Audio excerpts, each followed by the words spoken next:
Alam mo ba, may nag-away dahil lang sa utang. At hindi lang basta utang, 20 pesos lang. Oo, 20. Hindi pa kasya sa milk tea. Sa isang maliit na baryo, may dalawang magkaibigan, si Mang Boy at si Mang Lito. Isang araw, umutang si Mang Lito. Babayaran ko rin bukas.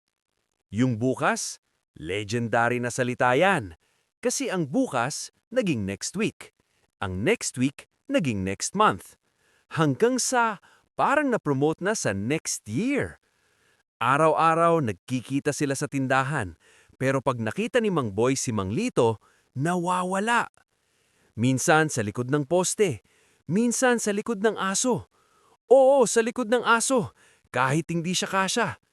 Parang multo, bigla na lang, poof! Isang araw, nahuli rin. Wala nang takbuhan. Yung utang mo, ay, mamaya na lang. Mamaya mumukho mo.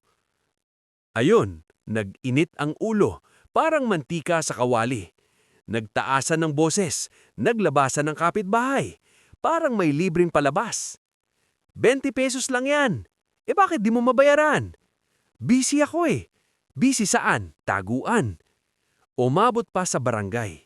Napailing si kapitan. Sa 20 pesos nag-aaway kayo? Tahimik sila.